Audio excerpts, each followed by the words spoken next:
देख बाबू,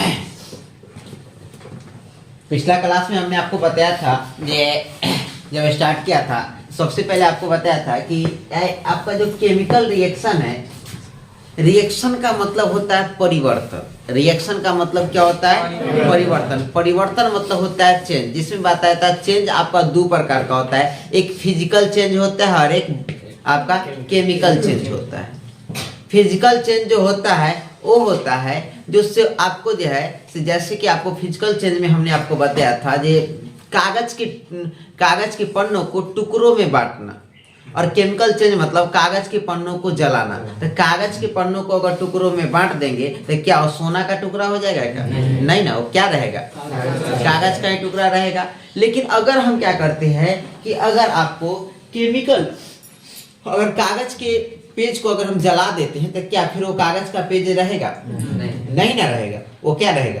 वो तो अपना रूप में परिवर्तन कर गया। तो जो रूप में परिवर्तन कर दे, जो अपना गुण खो दे, आपका केमिकल चेंज। जो आपका गुण न खोए वो आपका फिजिकल चेंज।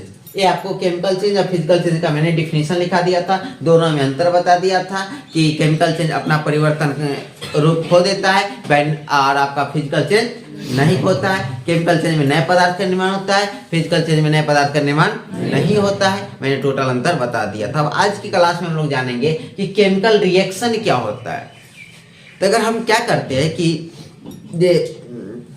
एक या एक से अधिक पदार्थ लेते हैं और उसको क्या करते हैं, आपस में मिलाते हैं, तो मिलाने के बाद एक नए तरह का पदार्थ बनता है जो पहलुका के गुण से एकदम अलग हो।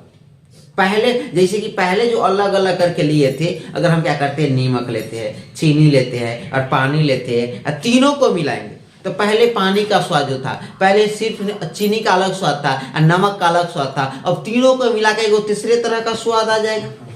आएगा कि नहीं आएगा? तीसरे तरह का स्वाद आएगा। यानी जो अपना पुराना गुण खो दे, आपका क्या कहलाता है? आपका केमिकल चेंज का, केमिकल रिएक्शन कहलाता है। क्या कहलाता है? Chemical reaction. यानी वैसा अभिक्रिया जिसमें एक या एक से अधिक पदार्थ मिलकर, एक या एक से अधिक पदार्थ मिलकर एक नए गुण वाले पदार्थ का निर्माण करते हैं। मतलब पहलुका के गुण से इसका कोई रिलेशन नहीं रहा। पहला का गुण अलग रहा होगा और ये जो नया का बनेगा ना, उसका गुण अलग रहा होगा। एक नए गुण वाले पदार्थ का निर्माण करते हैं, रासायनिक अभिक्रिया कहलाता है। क्या कहलाता है? रासायनिक अभिक्रिया। जैसे कि मैंने मैग्नीशियम लिया, क्या लिया? मैग्नीशियम, और O2 लिया, तो मैग्नीशियम का गुण अलग होगा और ऑक्सीजन का गुण अलग है। लेकिन जब दोनों मिला करके मैग्नीशियम ऑक्साइड बनाया, क्या बनाया? मैग्नीशियम ऑक्साइड बनाया, तो इसका जो गुण होगा एकदम मैग्नीशियम से अलग होगा कि नहीं होगा?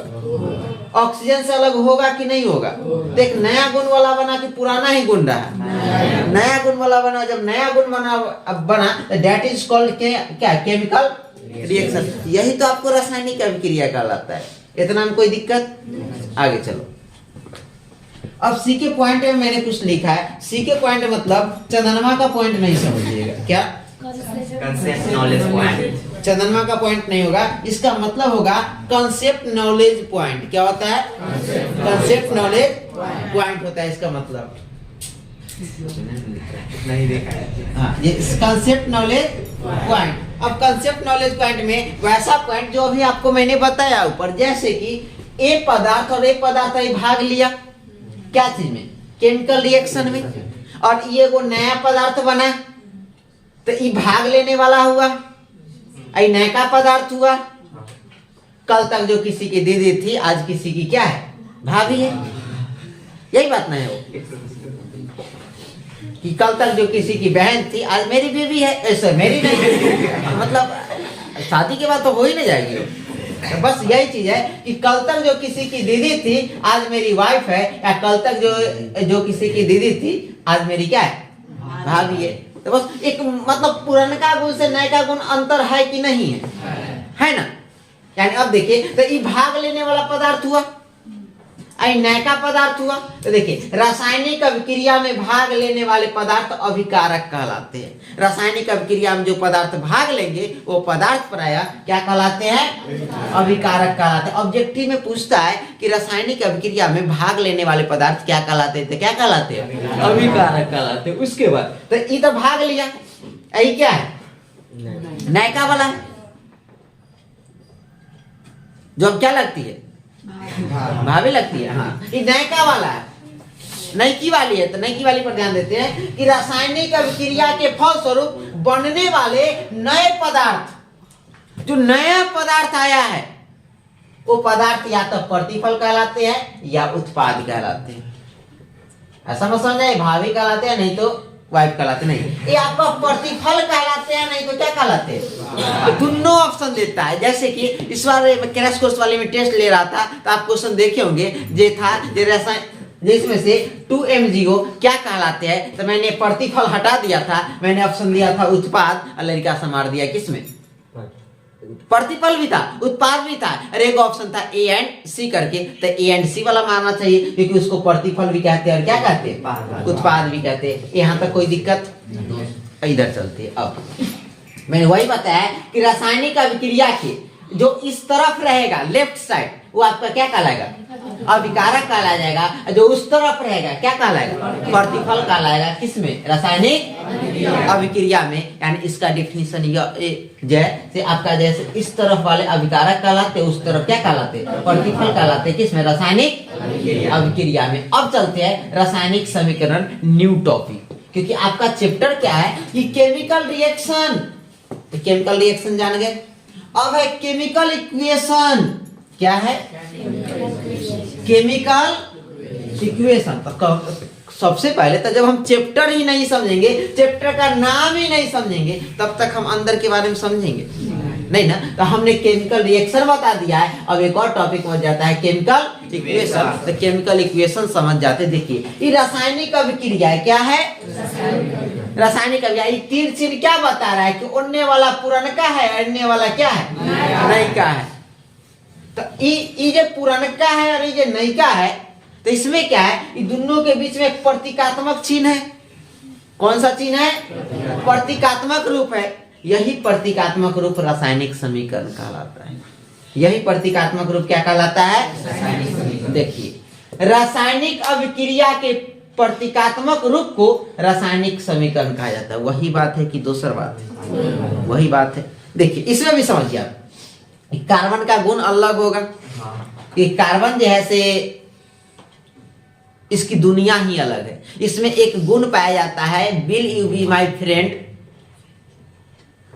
कोई भी तत्व मिल जाए उसे एक ही बात कहेगा, will you be my friend, क्या तुम मुझसे दोस्ती करोगी।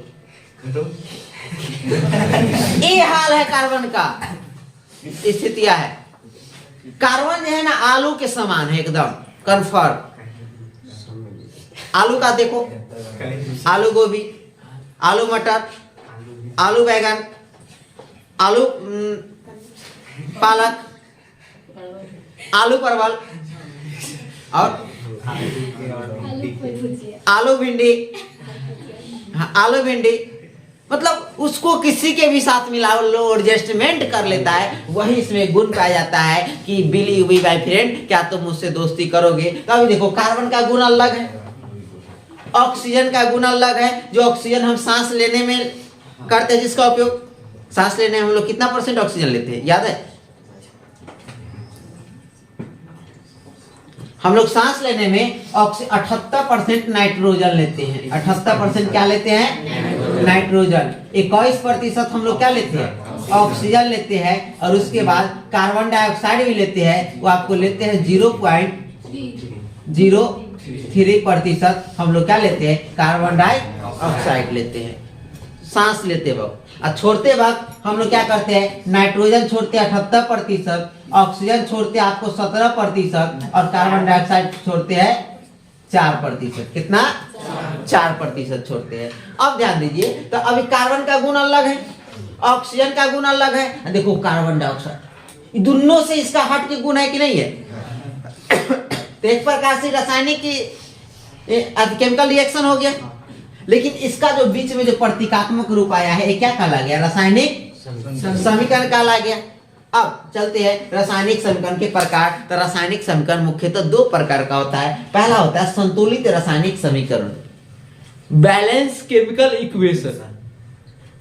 संतुलित रासायनिक समीकरण इंग्लिश में कहते हैं बैलेंस केमिकल इक्वेशन और दूसरा है असंतुलित रासायनिक समीकरण यानी अनबैलेंस केमिकल रिएक्शन या non violence chemical equation, non violence chemical equation और इसमें कह सकते हैं बैलेंस केमिकल इक्वेशन। तो यहाँ तक देख लिए। नेक्स्ट देखते हैं हम लोग संतुलित रासायनिक समीकरण क्या होता है और असंतुलित रासायनिक समीकरण क्या होता है, इस बारे में हम लोग क्या करते हैं देखते हैं।